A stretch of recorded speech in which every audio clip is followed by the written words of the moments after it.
तो Gauss law के आज इस वीडियो में अब हम लोग देखने वाले हैं कोई चार्ज्ड स्फेरिकल सेल के कारण कितना इलेक्ट्रिक फील्ड होगा। अब चार्ज्ड स्फेरिकल सेल मतलब क्या है? कोई स्फेयर है, अंदर से वो खाली है, मतलब हॉलो है, खोखला है, और ये यूनिफॉर्मली चार्ज्ड है। चार्ज यहां भी है, यहां भी है, यहां भी है, पूरे सरफेस में चार्ज है। अंदर में चार्ज है ही नहीं। अंदर में इसलिए चार्ज नहीं है क्योंकि वहां पर क्या है? हॉलो है।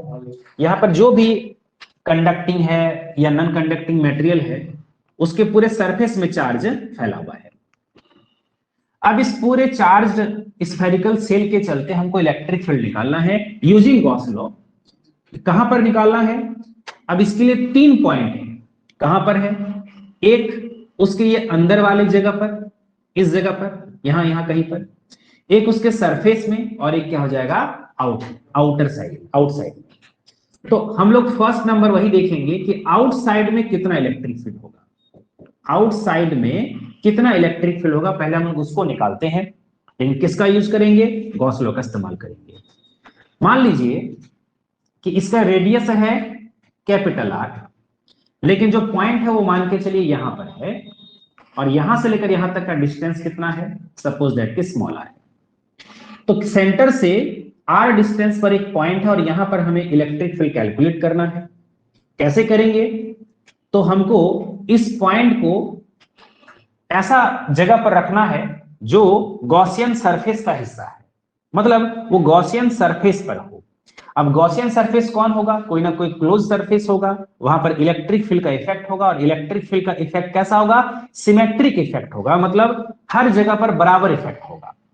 तो हम लोग यहाँ पर क्या सिलेंडर मान सकते हैं, या फिर कोन मान सकते हैं, या फिर स्फेयर मान सकते हैं? तो जब आप ठीक से देखेंगे तो इसके चारों तरफ एक स्फेयर मानने से ही ये पूरी तरह से इलेक्ट्रिक फील्ड का सिमेट्रिक इफेक्ट उसको मिलेगा। क्योंकि यहां से यहां तक जितनी दूरी है, यहां से लेकर यहां तक आएंगे तो वही दूरी मिलेगा, उतना ही इलेक्ट्रिक फील्ड का इफेक्ट होगा। यहां भी same distance same electric field, यहां भी same distance same electric field होगा। तो कुल मिलाकर इसके चारों तरफ हम क्या करेंगे? फिर से एक स्फेयर ड्रॉ कर देंगे। तो ये जो स्फेयर होगा वो क्या होगा ना? एक गॉसियन सरफेस होगा, और पॉइंट पी कहां पर लाई कर रहा है? उसी गॉसियन सरफेस पर लाई कर रहा है। और ये मैंने एक छोटा सा एरिया एलिमेंट ले लिया।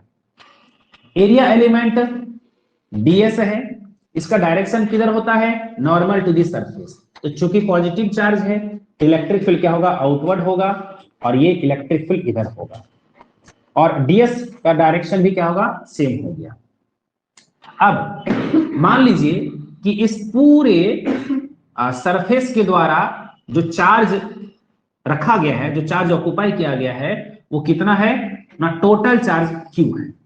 हालांकि सरफेस में बटा हुआ है तो हम सरफेस चार्ज डेंसिटी के फॉर्म में भी उसको लिख सकते हैं, लेकिन फिलहाल टोटल चार्ज को मैंने कितना ले लिया? Q ले लिया।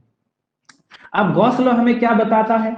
गॉस लॉ बताता है कि किसी भी क्लोज्ड सरफेस से होकर गुजरने वाला इलेक्ट्रिक फ्लक्स कितना होता है ना? जितना चार्ज को वो इंक्लोज्ड करता है उस चार्ज का क्या होता है? 1/ε0 होता है। अब यहां इलेक्ट्रिक फील्ड और ds वेक्टर का डायरेक्शन सेम है कि नहीं है? अगर आप कोई ds वेक्टर यहां भी ले लेते तो उसका डायरेक्शन इधर होता, और इलेक्ट्रिक फील्ड फिर से वो बाहर की तरफ ही होता। देखिए हर जगह पर इलेक्ट्रिक फील्ड और ds वेक्टर का डायरेक्शन क्या होगा? सेम होगा, यानी कि E ds cos 0 डिग्री होगा। तो ये हो जाएगा E ds cos 0 degree. Q enclosed मतलब टोटल चार्ज जितना घेरा है तो Q है, और यहां पर हो गया ε0। E ds cos 0 डिग्री का वैल्यू 1 हो गया। इलेक्ट्रिक फील्ड हर जगह बराबर है तो इलेक्ट्रिक फील्ड कांस्टेंट है, बाहर कर लेते हैं उसको। तो इलेक्ट्रिक फील्ड को अगर हम बाहर कर लेते हैं तो अंदर में बचता है ds का इंटीग्रेशन, और हो गया Q/ε0। ds मतलब एरिया वेक्टर, जब इंटीग्रेट करेंगे तो टोटल सरफेस का एरिया आ जाएगा, और टोटल सरफेस का एरिया कितना होगा ना? 4πr² होगा, क्योंकि ये क्या है? एक स्फीयर है। अब यहां पर हो जाएगा Q/ε0। तो E ये कहां पर है? ये आउटसाइड वाला इलेक्ट्रिक फील्ड है। कितना हो जाएगा? इसको ठीक ठाक से आप अरेंज कीजिए तो आपको मिलेगा 1/4πε0 और Q/r²। ये फॉर्मूला ठीक वही फॉर्मूला निकल कर आया जो कि कोई पॉइंट चार्ज के लिए होता है।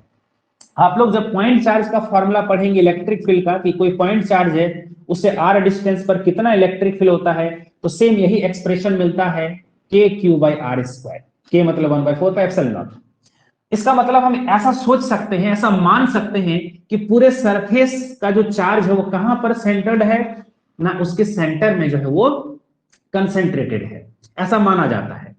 तो ठीक, क्योंकि वो सेम काम कर रहा है। ये जो ई आउट है, वो आउटवर्ड है, वो कौन सा इलेक्ट्रिक फील्ड है, इतना इलेक्ट्रिक फील्ड है, और इसके कारण भी क्या होता है, सेम इलेक्ट्रिक फील्ड होता है। इसलिए ऐसा मान सकते हैं कि पूरा सरफेस का जो चार्ज है वो कहां पर कंसेंट्रेटेड है, इस जगह पर कंसेंट्रेटेड है, ऐसा हम लोग मान सकते हैं।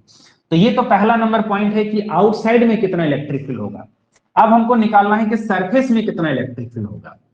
तो सरफेस के लिए बहुत सिंपल बात है कि हम लोग ये जो डिस्टेंस लिए हैं इतना बड़ा, उस डिस्टेंस को घटाते घटाते घटाते घटाते हम लोग यहां तक आ जाएंगे।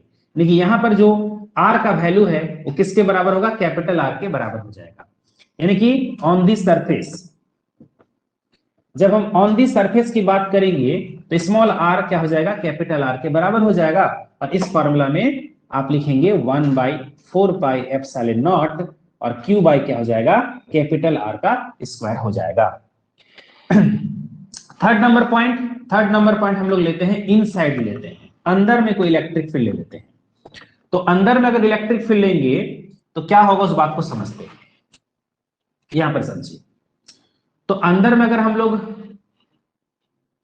कोई सरफेस ले लेते हैं, ये सेंटर है, मान के चलिए इतना डिस्टेंस ले लेते हैं, तो इस डिस्टेंस पर आप फिर से एक गॉसियन सरफेस बनाइएगा। तो क्या इस गॉसियन सरफेस के द्वारा कोई चार्ज घेरा जा रहा है, जवाब होगा नहीं। क्यों, क्योंकि चार्ज कहां पर है, आउटर सरफेस में है, इसके द्वारा तो कोई चार्ज नहीं घेरा गया है। तो हम लोग जानते हैं गॉस लॉ से, अगर कोई सरफेस कोई चार्ज नहीं घेरती है तो उसके कारण फ्लक्स का वैल्यू क्या होगा, 0 होगा। तो चूंकि इन साइड में कोई चार्ज नहीं है, इसलिए इलेक्ट्रिक फ्लक्स क्या होगा, 0, और साथ साथ क्या होगा, इलेक्ट्रिक फील्ड भी क्या होगा, 0। तो यहां पर 3 पॉइंट निकल कर आया कि आउटसाइड में कितना इलेक्ट्रिक फील्ड होगा, ना इतना होगा जो कि डिस्टेंस के स्क्वायर के इनवर्सली प्रोपोर्शनल होगा, सरफेस पर कितना होगा, ना इतना होगा, और इनसाइड में कितना होगा, 0 होगा। ये एक बहुत इंपॉर्टेंट क्वेश्चन है कि कोई भी कैविटी के अंदर में कितना इलेक्ट्रिक फील्ड होता है, अगर आपसे पूछा जाएगा तो 0 होगा। इसी तरह का क्वेश्चन आपसे और पूछ सकता है कि लाइटनिंग के समय सेफ रहने के लिए कहां पर हम लोग रह सकते हैं, एक बस के अंदर में, कार के अंदर में, या फिर ओपन ग्राउंड में, पेड़ के नीचे, कहां पर रह सकते हैं।